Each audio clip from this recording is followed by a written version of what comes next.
नमस्कार छात्रों, आज हम हिंदी वल्लरी 8वीं कक्षा का गद्य पाठ जीवनदात्री वर्षा। इस पाठ को अध्ययन करने से पहले एक छोटा सा बारिश का यानी वर्षा का एक छोटा सा वीडियो क्लिप देखकर आएंगे। उसके बाद हम पाठ की जानकारी हासिल करेंगे। ठीक है छात्रों?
ಮಲೆನಾಡು ಹೆಂಗೆ ಬರ್ಬೋದು ಮೇಡಮ್?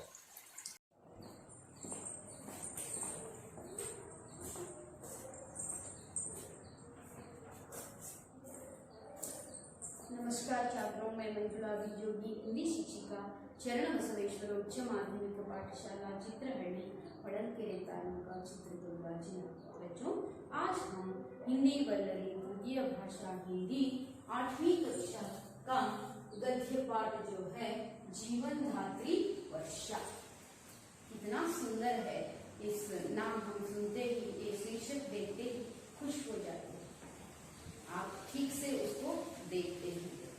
क्या है? जीवन धात्री वर्षा। जीवन देने वाली, जीवन दान देने वाली, जीव देने वाली कौन है? वर्षा है। वर्षा का अर्थ यहाँ पर क्या है? वर्षा का अर्थ है खुदा बारिश, है ना। तो हमें पानी नहीं है तो हम ऐसे ही कुछ विषय के बारे में पहले चर्चा करेंगे बच्चों। देखिए, हम इस धरती पर पैदा हुए, है ना। पैदा होना ಹುಟ್ಟುವುದು। ನಾವು ಈ ಭೂಮಿಯ ಮೇಲೆ ಹುಟ್ಟಿ ಬಂದಿದ್ದೇವೆ। इसमें क्या है? हवा है ना, पानी है, अग्नि है ना, वायु, जल, अग्नि, ಇದರಿಂದ ಎಲ್ಲ ತುಂಬಿಕೊಂಡಿರುವಂತಹ ಒಂದು ವಾತಾವರಣದಲ್ಲಿ ನಾವು ಹುಟ್ಟಿದ್ದೇವೆ और भूमि ಮೇಲೆ ನಾವು ಹುಟ್ಟಿ ಬಂದಿದ್ದೇವೆ। आ संदर्भದಲ್ಲಿ ऐसे समय में हमें हवा की जरूरत कितनी पड़ती है? हम सांस लेने के लिए एक सांस भी हमारा ऐसे ही रुक जाता है, यानी एक 5 मिनट के लिए, 10 मिनट के लिए ऐसे ही हम चुप रह सकते हैं या सांस नहीं लेते हैं, हवा को नहीं लेते हैं, तब क्या हो जाता है? कुछ क्या करते हैं? तपस्या करने वाले, योगा जो करने वाले कुछ समय तक ऐसे ही रोक कर उसके बाद वो सांस ले सकते हैं। लेकिन हमारे जैसे जो आम लोग जो हैं, ऐसे ही मैं कोशिश करूंगा, मैं सांस लेना छोड़ देता हूँ 1-आधा घंटे, ऐसा कहकर बैठ जाते हैं, तो हम जिंदा रह सकते हैं क्या? नहीं। ನೋಡಿ, ನಾವೀಗ ಒಂದು ಅರ್ಧ ಗಂಟೆ, ಒಂದು 15 ನಿಮಿಷ, ಒಂದು 20 ನಿಮಿಷ ನಾನು ಆಡೋದಿಲ್ಲ, ನಂಗೆ ಇಷ್ಟ ಇಲ್ಲ, ನನಗೆ ಬೇಜಾರಾಗಿದೆ ಅಂತ ಹೇಳಿ ನಾವು ಉಸಿರಾಟವನ್ನ ನಿಲ್ಲಿಸಿದರೆ ನಾವು ಜೀವಿತವಾಗಿ ಇರಬಹುದೇ? ಸಾಧ್ಯ ಇಲ್ಲ, ಹೌದಾ?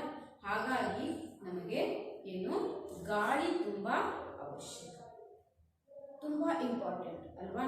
ಎಂತ ಗಾಳಿ ಅವಶ್ಯಕ? ಶುದ್ಧವಾದ ಗಾಳಿ। ಅದು ಯಾರು ಕೊಡ್ತಾರೆ? ಈ ಪ್ರಕೃತಿಯಲ್ಲಿರುವ ಗಿಡ ಮರಗಳು ನಮಗೆ ಅದನ್ನ ಕೊಡುತ್ತೆ, ಹೌದಾ? ಹಾಗಾದ್ರೆ ಗಿಡ ಮರಗಳು ಏನ್ ಮಾಡ್ತವೆ? ಇಂಗಾಲದ ಡೈಆಕ್ಸೈಡ್ ಅನ್ನ ಏನ್ ಮಾಡ್ತವೆ? ಹೀರಿಕೊಂಡು ಆಮ್ಲಜನಕವನ್ನ, ಶುದ್ಧವಾದ ಆಮ್ಲಜನಕವನ್ನ ನಮಗೆ ಕೊಡ್ತವೆ, ಹೌದು ತಾನೆ? ಹಾಗಾಗಿ ನಾವು ಏನ್ ಮಾಡ್ತೀವಿ? ಈ ಪರಿಸರದಲ್ಲಿ, ಪ್ರಕೃತಿಯಲ್ಲಿ ಶುದ್ಧವಾದ ಗಾಳಿಯನ್ನ ಈ ಮರಗಳಿಂದ ನಾವು ಪಡಿತೀವಿ। ಅದೇ ರೀತಿ ನಮಗೆ ಏನ್ ಸಿಗುತ್ತೆ? ಎಸ್, ಬೆಳಕು। ಹಾಗಾದ್ರೆ ಈ ಬೆಳಕಿನಿಂದಲೂ ಸಹ ನಮಗೆ ತುಂಬಾ ಪ್ರಯೋಜನ ಇದೆ। ಫುಲ್ ಏನಿದೆ, ಚಳಿ ಇದೆ, ಕತ್ಲಿದೆ ಅನ್ನೋದಾದ್ರೆ ನಾವು ಬದುಕ್ತೀವ? ಇಲ್ಲ। ಎಲ್ಲವೂ ಸಹ ಸಮ ಪ್ರಮಾಣದಲ್ಲಿ ನಮಗೆ ಇದ್ರೆ ತಾನೇ ನಾವು ಬದುಕಕ್ಕೆ ಸಾಧ್ಯ। ಹಾಗಾದ್ರೆ ಆ ಸೂರ್ಯನ ಬಿಸಿಲಿನ ಇದಕ್ಕೆ ಏನಾಗುತ್ತೆ? ಭೂಮಿಯೊಳಗಿನ ನೀರು ಏನ್ ಮಾಡುತ್ತೆ? ಆವಿಯಾಗಿ ಮೇಲೆ ಹೋಗಿ ಏನಾಗುತ್ತೆ? ಅದು ಮತ್ತೆ ಭಾರಿಯಾಗಿ ಮೋಡಗಳೆಲ್ಲ ಕೂಡಿಕೊಂಡು ಒಂದಕ್ಕೊಂದು ಘರ್ಷಿಸಿ ಅವು ತೂಕ ಜಾಸ್ತಿ ಆದಾಗ ಭೂಮಿಗೆ ಮಳೆಯಾಗಿ ಸುರಿಯುತ್ತೆ, ಹೌದಾ? ಈ ರೀತಿ ಆ ಮಳೆಯನ್ನ ತಡೆದು ಸುರಿಸುವಂತಹ ಕೆಲಸ ಈ ಮರಗಳು ಮಾಡ್ತಾರೆ, है ना। ऐसे ही इस प्रकार ये वर्षा का जो रिश्ता संबंध ऐसे है, आसमान से ಧರ್ತಿ ತಕ್, ಭೂಮಿಯವರೆಗೆ, ಆಕಾಶದಿಂದ ಭೂಮಿಯವರೆಗೆ ಈ ಮಳೆಯ ಒಂದು ನೀರಿನ ಸಂಬಂಧ, ಚೈನ್ ಲಿಂಕ್ ಇದ್ದಂಗೆ ಇದೆ। ಮಳೆಯಾಗತ್ತೆ, ಭೂಮಿ ನೀರನ್ನ ಹೀರ್ಕೊಳ್ಳುತ್ತೆ, ಮತ್ತೆ ಭೂಮಿಯೊಳಗಿನ ನೀರು ಆವಿಯಾಗತ್ತೆ, ಮೇಲೆ ಹೋಗುತ್ತೆ, ಮಳೆ ಆಗುತ್ತೆ, ಭೂಮಿ ಇರುತ್ತೆ, ಹೀಗೆ, ಹೌದಾ? ಒಂದು ಸುತ್ತ ಸರ್ಕಲ್ ತರ ಸುತ್ಕೊಂಡು ಮತ್ತೆ ಅದೇ ಕೆಲಸವನ್ನ ಮಾಡ್ತೇವೆ. ಇಂತಹ ಸಂದರ್ಭದಲ್ಲಿ ನಮಗೆ ಶುದ್ಧವಾದ ನೀರು आवश्यकवाಗಿದೆ. लेकिन आजकल हम देख रहे हैं पहले कुएं का पानी हम उपयोग करते थे पीने के लिए, फिल्टर नहीं था, पानी ही कुएं का पानी ही फिल्टर से ज्यादा स्वच्छ शुद्ध था. और आज क्या हो गया है, गांव में भी, शहर में नहीं बल्कि गांव में भी क्या हो गया है, अभी ये कृतक रूपद फिल्टर आए हुए हैं. पानी शुद्ध करने के जो घटक का निर्माण हुआ है ना, ऐसा जो माहौल हम अब देख रहे हैं. लेकिन वो शुद्ध करता है, उसमें जो भी पानी में मिनरल्स होना है वो नहीं रहते. ಆದ್ರೆ ಅದೇ ಬಾವಿಯ ನೀರನ್ನ ನಾವು ಎತ್ತಿ ಕುಡಿತಾ ಇದ್ವಿ, ಹಗ್ಗದಿಂದ ಸೇದು ಅದನ್ನ ಬಳಸ್ತಾ ಇದ್ವಿ, ತುಂಬು ಬಾವಿಗಳಿಂದ ತುಂಬ್ತಾ ಇದ್ವಿ. ಹೌದಾ, ಶುದ್ಧವಾದ ಕೆರೆಯ ನೀರನ್ನ ಎಲ್ಲದಕ್ಕೂ ಬಳಸ್ತಾ ಇದ್ವಿ, ನದಿ ನೀರನ್ನ ಬಳಸ್ತಾ ಇದ್ವಿ. लेकिन आज ये सभी उल्टा हो गया है ना. बहुत तकलीफ हो रही है पानी की. ಇಂಥ ಸಂದರ್ಭದಲ್ಲಿ ಮಳೆ ಅನ್ನೋದು, ನೀರನ್ನೋದು, ಜಲ ಅನ್ನೋದು ಎಷ್ಟು ಪ್ರಮುಖ ಅನ್ನೋದರ ಬಗ್ಗೆ ನಿಮ್ಮಿಂದನೇ ತಿಳ್ಕೊಳ್ತಾ ಹೋದ್ರೆ ಅದನ್ನ ರಕ್ಷಿಸುವಂತಹ, ಉಳಿಸಿಕೊಂಡು ಹೋಗುವಂತಹ, ಶುದ್ಧವಾಗಿ ಇಡುವಂತಹ ಕೆಲಸ ಆಗುತ್ತೆ ಅನ್ನೋ ಕಾರಣಕ್ಕೆ ಈ ಒಂದು ಪಾಠ ನಿಮಗೆ ಬಂದಿದೆ. ಅರ್ಥ ಆಯ್ತು? ಹಾಗಾದ್ರೆ ಏನಿದೆ ಇದರ ಬಗ್ಗೆ ನೋಡ್ತಾ ಹೋಗೋಣ. छात्र पानी के उपयोग और लाभ से परिचित होते हैं. ನೀರಿನ ಉಪಯೋಗ ಮತ್ತು ಇದರಿಂದ ಆಗುವ ಲಾಭಗಳ ಬಗ್ಗೆ ನೀವು ತಿಳ್ಕೊಳ್ತಾ ಹೋಗ್ತೀರಾ ಅಂತ ಈ ಪಾಠದಲ್ಲಿ ತಿಳಿಸಿದೆ. ಹಾಗಾದ್ರೆ ನೋಡ್ತಾ ಹೋಗೋಣ. ये एक संकलित पाठ है, हौदा. इसमें आने वाले शब्द इतना कठिन नहीं है. जो भी शब्द आ जाए मैं आपको समझाते जाती हूँ, तब आप लिख लीजिए. ठीक है बच्चों, हम देखते जाएंगे. क्या है यहाँ पर, जीवन के लिए पानी अनिवार्य है अल्वा. ನಮ್ಗೆ ಗೊತ್ತು ಜೀವನಕ್ಕಾಗಿ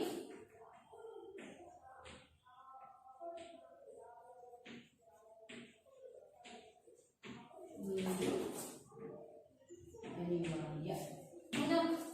ಜೀವನ ನಡೆಸೋಕೆ ನೀರು ಬೇಕೇ ಬೇಕು. ನೀರಿಲ್ಲದೆ ಬದುಕ್ತೀರಾ ಒಂದಿನ? ಇಲ್ಲ, ಪಡೆದಂಗೆ ಸುಮ್ಮನೆ ಇರೋಣ ಅಂತ ಸಾಧ್ಯ ಇಲ್ಲ. ನೀರಿಲ್ಲದೇನು ಗಾಳಿ ಬೇಕೋ, ನೀರು ಸಹ ಇಲ್ಲದೆ ಬದುಕೋದಕ್ಕೆ ಸಾಧ್ಯ ಇಲ್ಲ. ಹಾಗಾಗಿ ಹೇಳ್ತಾರೆ जीवन के लिए पानी अनिवार्य है. पानी के स्रोत अनेक है. ಹಾಗಾದ್ರೆ ये ನೀರು, ಈ ನೀರು, ಇದರ स्रोत का अर्थ होता है यहाँ पर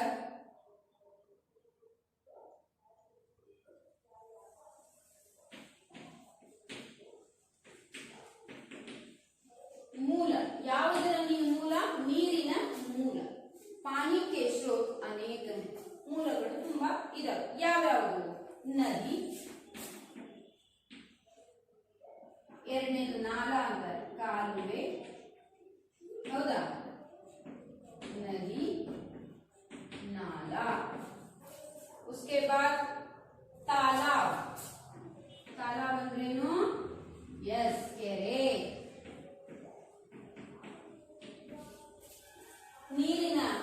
ನೀರು ನಮಗೆ ತುಂಬಾ ಅನಿವಾರ್ಯ, ಬೇಕೇ ಬೇಕು, ಪ್ರಮುಖ, ಇಂಪಾರ್ಟೆಂಟ್ ಅದು. ಆ ನೀರಿನ ಮೂಲಗಳು ಇದಾವೆ, ತುಂಬಾ ಇದಾವೆ. ಅದರಲ್ಲಿ ನದಿ, ನಾಲಾ, ತಾಲಾಬ್. ನದಿ, ಕಾಲುವೆ, ಕೆರೆ, ಕಟ್ಟೆ, ಹೌದಾ? ಹಾಗೆ ನಾವು ಅದರಿಂದ ನೀರನ್ನ, ಮೂಲವಾಗಿ ಅವರಿಗೆ ನೀರನ್ನ ಕೊಡ್ತೇವೆ. ಇನ್ ಸಬ್ಕಾ ಕಾರಣ ಹೈ ವರ್ಷ. ಹಾಗಾದ್ರೆ ಇವು ಎಲ್ಲವುಗಳಲ್ಲಿ ನೀರು ನಮ್ಗೆ ಎಲ್ಲಿಂದ ಸಿಗತ್ತೆ? ಕೆರೆ ಇದೆ, ಖಾಲಿ ಕೆರೆ ಇದೆ ಅಲ್ವಾ? ನೀರು ಹಾಗಾದ್ರೆ ಯಾರು ಕೊಡ್ತಾರೆ? ಇವೆಲ್ಲದಕ್ಕೂ ನೀರು ಕೊಡೋದು ಯಾರು? ಮಳೆ, ಹೌದಾ? ವರ್ಷಾ ಕಾ ಅರ್ಥ ಹೋತಾ ಹೈ. ಇಲ್ಲಿ ವರ್ಷ, ಇಯರ್, ಆಯು ಏನು ಅಲ್ಲ. ವರ್ಷ ಅಲ್ಲ. ನೀವು ಉಚ್ಚಾರಣೆ ಮಾಡ್ಬೇಕಾದ್ರೆ ಪ್ರತಿ ವರ್ಷದಿಂದ ನಾ ಮಕ್ಕಳು ನೋಡ್ತೀನಿ जीवनदात्री वर्ष ಅಂತ ಹೇಳ್ತಾರೆ. ವರ್ಷ ಅಲ್ಲ, ವರ್ಷ. ऐसे ही उच्चारण करना है. वर्षा का अर्थ होता है बारिश, मಳೆ, ಹೌದಾ? इस सब का कारण, ಇವೆಲ್ಲ ಮೂಲಗಳಿಗೆ ಕಾರಣ ಮಳೆಯಾಗಿದೆ. समुद्र, झील, तालाब और नदियों का पानी सूरज की गर्मी से बाष्प बनकर ऊपर उठता है. ಹಾಗಾದ್ರೆ ಈ ಮಳೆಯಿಂದ ಇವೆಲ್ಲ ತುಂಬಿಕೊಳ್ತವೆ. ತುಂಬಿಕೊಂಡ ತಕ್ಷಣ ಇದೆಲ್ಲ ನೀರು ಜಾಸ್ತಿ ಆದ್ರೆ ಎಲ್ಲಿ ಹೋಗುತ್ತೆ? ನದಿಯ ನೀರು ಹರಿದು ಸಮುದ್ರಕ್ಕೆ ಹೋಗುತ್ತೆ. ಸಮುದ್ರ, ಆಮೇಲೇನು? ಝೀಲ್, ಸರೋವರ. ಹೌದಾ? झील ಅಂದ್ರೆ सरोवर ನೆನಪಿಟ್ಕೊಳ್ಳಿ. तालाब ಅಂದ್ರೆ ಹೇಳಿದೀನಿ, तालाब का अर्थ होता है केरे. झील का पानी सरोवರದ ನೀರು, ಸಮುದ್ರ का पानी ಸಮುದ್ರದ ನೀರು, तालाब का पानी ಕೆರೆಯ ನೀರು, और नदियों का पानी ಮತ್ತು ನದಿಗಳ ನೀರು सूरज की गर्मी से. सूरज, सूरज कौन है? सूरज हुआ मध्यम. ಹೌದಾ? सूरज ಅಂದ್ರೆ सूर्य. ಹೆಸರು ಕೇಳಿದಿರ, ಅರ್ಥ ಗೊತ್ತಿಲ್ಲ. ಹೌದಾ? सूरज का अर्थ होता है सूर्य. सूर्य की गर्मी से, सूर्यನ ಶಾಖದಿಂದ बाष्प बनकर, बाष्प का अर्थ होता है आवी.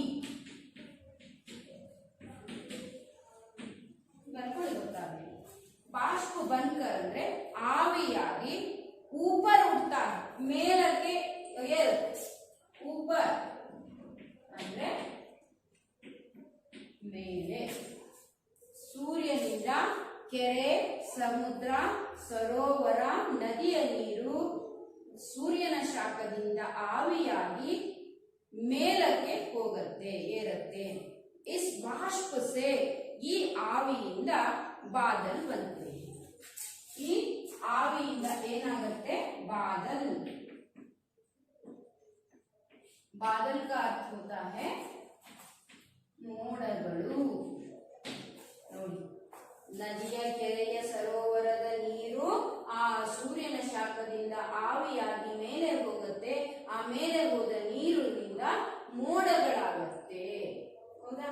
ಆ ಸಂದರ್ಭದಲ್ಲಿ ನಾವು ಸಣ್ಣವರಿರುವಾಗ ಒಂದು 4ನೇ ಕ್ಲಾಸ್ ಇರ್ಬೋದು, ಅವಾಗ ಒಂದು ಪದ್ಯವನ್ನ ನಮ್ಮ ಶಿಕ್ಷಕರು, ನಮ್ಮ ಗುರುಗಳು ನಮಗೆ ಹೇಳ್ಕೊಡ್ತಾ ಇದ್ರು.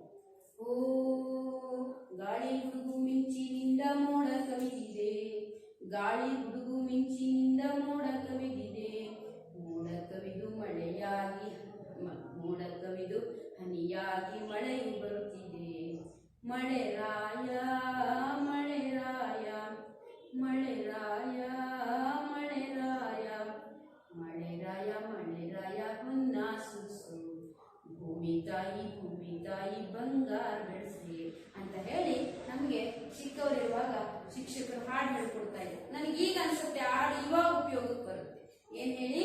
ಗಾಳಿ ಗುಡುಗು ಮಿಂಚಿನಿಂದ ಮೋಡ ಕವಿದಿದೆ, ಮೋಡ ಕವಿದು ಹನಿಯಾಗಿ ಮಳೆಯು ಬರುತ್ತಿದೆ. ಹೌದಾ? ಆ ಮಳೆ ಬಂದಿದ್ರಿಂದ ಏನಾಗತ್ತೆ? ಓ ಮಳೆ ರಾಯನೇ, ನೀನು ಹೊನ್ನಿನಂತ ಮಳೆಯನ್ನ ಸುರಿಸು. ಭೂಮಿ ತಾಯಿ ಏನ್ ಮಾಡ್ತಾಳೆ? ಬಂಗಾರದಂತ ಬೆಳೆಯನ್ನ ನಮ್ಗೆ ಕೊಡ್ತಾಳೆ ಅಂತ. ಎಷ್ಟು ಸುಂದರವಾಗಿದೆ ಅಲ್ವಾ? ಅವಾಗ ನಮಗೆ ಅದರ ಭಾವನೆ, ಅದರ ಅರ್ಥವನ್ನ ನಾವು ತಿಳ್ಕೊಳ್ತಿರ್ಲಿಲ್ಲ. ಬಟ್ ಶಿಕ್ಷಕರು ಹೇಳ್ಕೊಡುವಂತ, ಗುರುಗಳು ಹೇಳ್ಕೊಡುವಂತ ಹಾಡನ್ನ ಹೇಳ್ತಾ ಇದ್ವಿ. ಆದ್ರೆ ಈಗ ನನಗೆ ಅನ್ಸುತ್ತೆ ನೋಡಿ, ಹೌದು, ಎಷ್ಟು ಚೆನ್ನಾಗಿ ಒಂದು ನಾವೀಗ ಚುಂಬಕ ಹೇ ಧರ್ತಿ ಹಮಾರಿಗೂ ನೋಡಿದ್ವಿ. ಏನ್ ಹೇಳಿ? ಒಬ್ಬ ವಿಜ್ಞಾನಿ ಕಂಡು ಹಿಡಿದಂತಹ ಗುರುತ್ವಾಕರ್ಷಣ ಶಕ್ತಿ ಭೂಮಿಗಿದೆ ಅಂತ ಹೇಳಿದ್ದನ್ನ ಎಷ್ಟು ಚಂದ. ಚುಂಬಕ ಬಂಕರ ಧರ್ತಿ ಹಮಾರಿ, ಹಿಂಚೆ ವಸ್ತುಯೇ ಅಪ್ನಿ ಓರ್ ಸಾರಿ, बच्चों यही है गुण धरती का, याद रखो तुम नाम न्यूटन का, एक युवक था बुद्धिमान, ऐजक न्यूटन उसका नाम. ನೋಡಿ, ಸುಮ್ಮನೆ ಹೇಳಿದ್ರೆ ನಾವು ಪಾಠ ಹೇಳಿದ್ರೆ ಸ್ವಲ್ಪ ನೆನಪಿರುತ್ತೆ. ಬಟ್ ಈ ಪದ್ಯಗಳಿದಾವಲ್ಲ, ನಮಗೆ ಆಸಕ್ತಿ ಸ್ವಲ್ಪ ಅದರಲ್ಲಿ ಹಾಕಿದ್ರೆ ಯಾವಾಗಲೂ ನಮ್ಮ ತಲೆಯಿಂದ ಅವು ಅಳಿಸಿ ಹೋಗೋದಿಲ್ಲ, ನಮ್ಮ ಮನಸ್ಸಿನಲ್ಲೇ ನೆನಪಲ್ಲೇ ಉಳ್ಕೊಳ್ತವೆ. ಹಾಗೆ ಯಾವ ರೀತಿ ಮೋಡಗಳಾಗುತ್ತವೆ ಅನ್ನೋದನ್ನ ಎಷ್ಟು ಚಂದ ಹೇಳಿದ್ದಾರೆ. नदी, झील, समुद्र, सरोवर का पानी सूरज की गर्मी से बाष्प बनकर ऊपर उठता है. वही बाष्प क्या हो जाता है? बादल के रूप में बन जाता है. अದೇ ಆವಿ ಏನಾಗುತ್ತೆ? ಮೇಲೆ ಹೋಗಿ ಏನಾಗುತ್ತೆ? ಮೋಡಗಳಾಗುತ್ತೆ ಅಂತ ತಿಳಿಸ್ತಾ ಇದೆ. उसके साथ साथ हम देखेंगे ये बादल. ಹಾಗಾದ್ರೆ ಈ ಮೋಡಗಳು जब ठंडी हवा से, जब ठंडी हवा ಅಂದ್ರೆ ठंड यानी तंपाद. हवा का अर्थ होता है समीर, समीर का अर्थ होता है वायु, वायु का अर्थ होता है गाड़ी. हौदा? गाड़ी का अर्थ होता है अनिल. ಹೌದಾ? ಅನಿಲ ಅಂದ್ರೂ ಕೂಡ ಗಾಳಿ, ಹವಾ ಅಂದ್ರೂ ಕೂಡ ಇಲ್ಲಿ ಗಾಳಿ. ಹಾಗಾಗಿ ಏನಾಗುತ್ತೆ, ಇದೆಲ್ಲ ನಿಮಗೆ ನೋಡೋದಕ್ಕೆ ಸಮುದ್ರ ಕಾಣುತ್ತೆ. ಮೇಲೆ ಏನಿದೆ? ಸೂರ್ಯ ಇದೆ. ಹೌದಾ? ಇಲ್ಲಿ ಕೆರೆ ನೀರು, ಇದು ನದಿ ನೀರು, ಸರೋವರದ ನೀರು ಮತ್ತೆ ಸಮುದ್ರದ ನೀರು ಎಲ್ಲ ಏನಾಗುತ್ತೆ? ಸೂರ್ಯನ ಶಾಖಕ್ಕೆ ಆವಿಯಾಗುತ್ತೆ. ಬಿಸಿಲಿಗೆ ನೀರು ಆವಿಯಾಗಿ ಮೇಲೆ ಹೋಗಿ ಮೋಡಗಳಾಗುತ್ತೆ. ಹೌದಾ? ಮೋಡಗಳಾಗಿ ಏನ್ ಮಾಡುತ್ತೆ? ಬಾದಲ್, ಈ ಮೋಡಗಳು ठंडी हवा से टकराकर ತಣ್ಣನೆಯ ಗಾಳಿಗೆ ಟಕರಾನ ಯಾನಿ ಘರ್ಷಿಸಿ, ಡಿಕ್ಕಿ ಹೊಡೆದು, ಡಿಚ್ಚಿ ಹೊಡೆದು, ಡ್ಯಾಶ್ ಹೊಡೆದು, ನೀವೇನಂತೀರ ನೋಡಿ, ಘರ್ಷಣೆಯಾಗಿ ಒಳಗಾಗಿ ತಣ್ಣನೆಯ ಗಾಳಿಗೆ ಈ ನೀರಿನಿಂದ ತುಂಬಿದ ಬಾಷ್ಪದ ಕಣಗಳು ಮೋಡಗಳಾಗಿ ತಣ್ಣನೆಯ ಗಾಳಿಯೊಂದಿಗೆ ಘರ್ಷಿಸಿ ಏನಾಗುತ್ತೆ? ಟಕರಾತೆ ಹೈ ತೋ ಇನ್ಮೇ ರಹನೆ ವಾಲೆ ಬಾಷ್ಪ ಕೆ ಕಣ, ಇದರಲ್ಲಿ ಇರುವಂತಹ ನೀರಿನ ಕಣ, ಆವಿಯ ಕಣ ಏನಾಗುತ್ತೆ? क्या हो जाते हैं? बाष्प के कण पानी की बूंदे बन जाते हैं. ನೀರಿನ ಹನಿ ಹನಿ ಹನಿ. ನೀವು ನೋಡಿ ಬರ್ಫ್ ಇರುತ್ತೆ. ಹೌದಾ? ನಿಮ್ಮ ಫ್ರಿಜ್ ಗಳಲ್ಲಿ, ರೆಫ್ರಿಜಿರೇಟರ್ ಗಳಲ್ಲಿ ತಂಗಳು ಪೆಟ್ಟಿಗೆ ಅಂತ ಹೇಳ್ತೀವಿ ನಾವು ಅದನ್ನ ಕನ್ನಡದಲ್ಲಿ.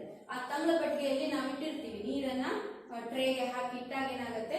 ಐಸ್ ಕ್ಯೂಬ್ ಗಳಾಗುತ್ತೆ. ಆ ಐಸ್ ಕ್ಯೂಬ್ ಗಳನ್ನ ನೀವು ಹೊರಗಡೆ ಇಡಿ, ಅಥವಾ ಒಳಗಡೆ ಇಟ್ಟಂತಹ ತರಕಾರಿ, ಹಣ್ಣು ಹಂಪಲುಗಳನ್ನ ಸ್ವಲ್ಪ ಹೊತ್ತು ಹೊರಗಡೆ ಇಡಿ. ಆ ಬಿಸಿಯ ಗಾಳಿ ಮತ್ತು ತಣ್ಣನೆಯ ಗಾಳಿ ಎರಡಕ್ಕೂ ಘರ್ಷಣೆ ಆದಾಗ ಅದೇನಾಗುತ್ತೆ?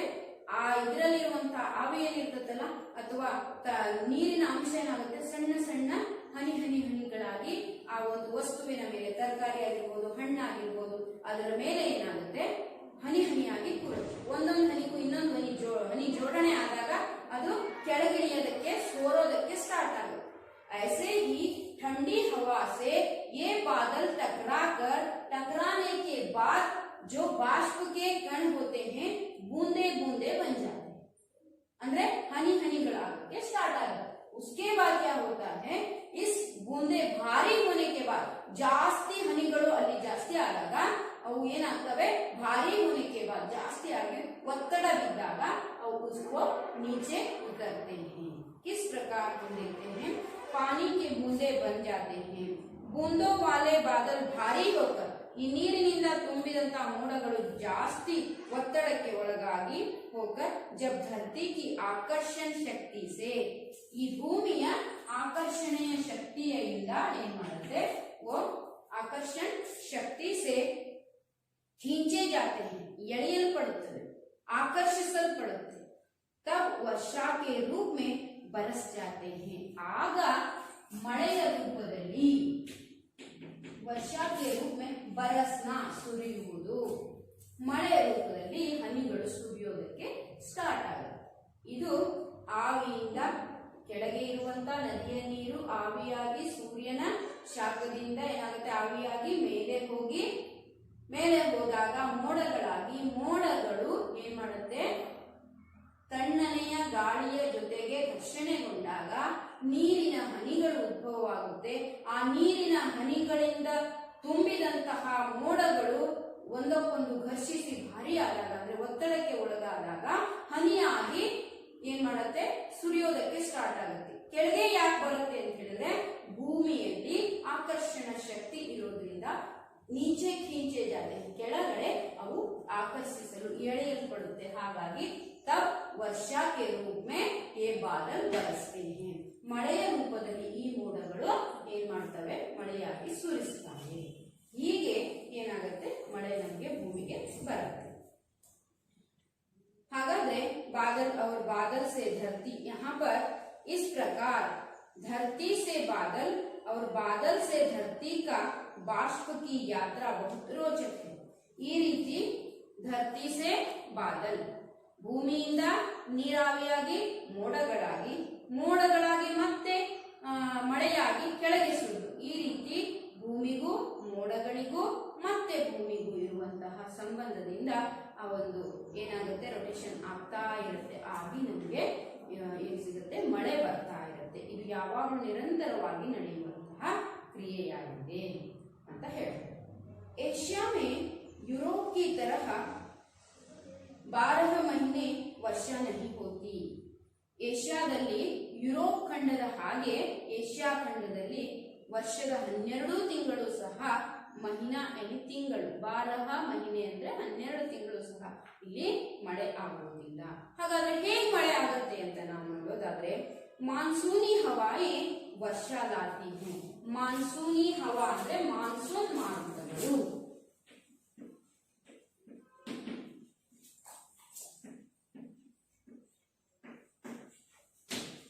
ये क्या करते हैं, हवाएं ಅಂದ್ರೆ ಮಾರುತಗಳು ವರ್ಷಾ ಲಾತಿ ಹೈ, ಮಳೆಯನ್ನ ತರ್ತವೆ. सर्दी गर्मी की ऋतुओं में वर्षा आमतौर पर कम होती है. सर्दी, सर्दी का अर्थ होता है ಚಳಿಗಾಲ. ನೆನಪಿಟ್ಕೊಳ್ಳಿ, है ना. सर्दी, गर्मी का अर्थ होता है ಬೇಸಿಗೆ ಕಾಲ.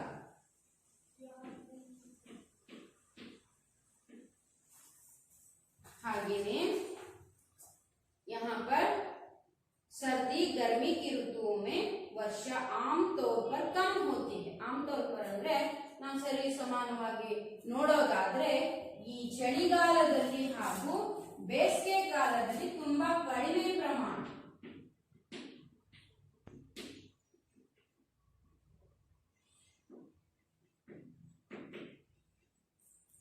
ಏನಾಗುತ್ತೆ, ಮಳೆ ಆಗುತ್ತೆ.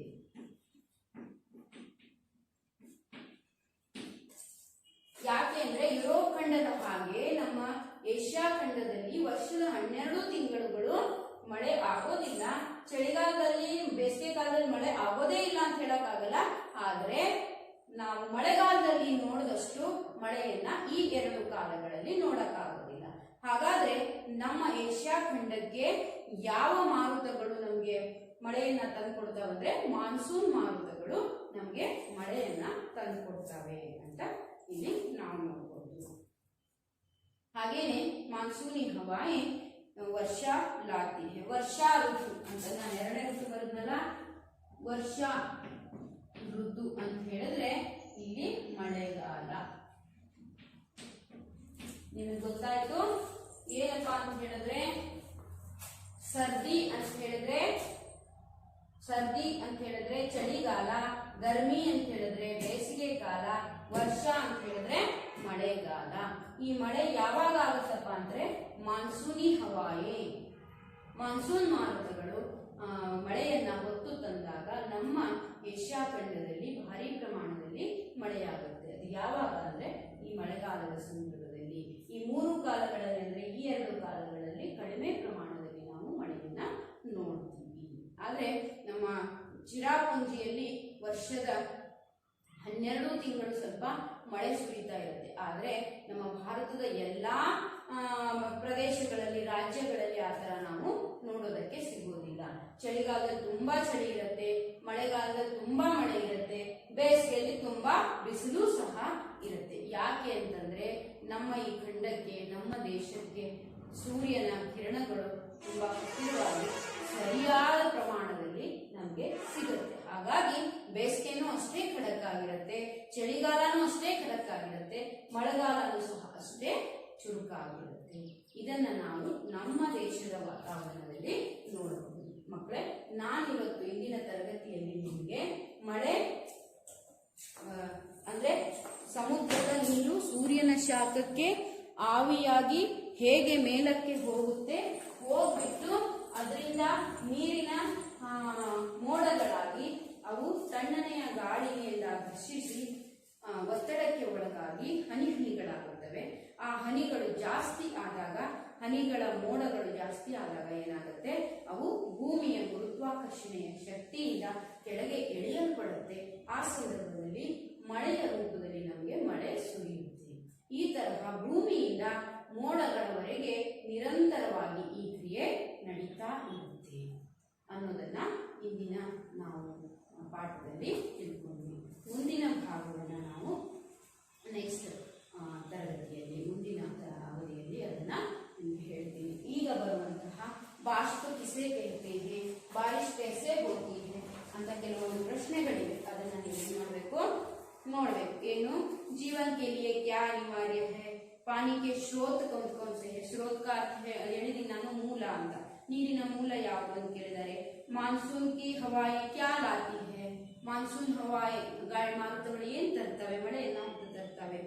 ಆಮೇಲೆ ಬಾದಲ್ कैसे बनते हैं, ಮೋಡಗಳು ಹೇಗಾಗತ್ತೆ.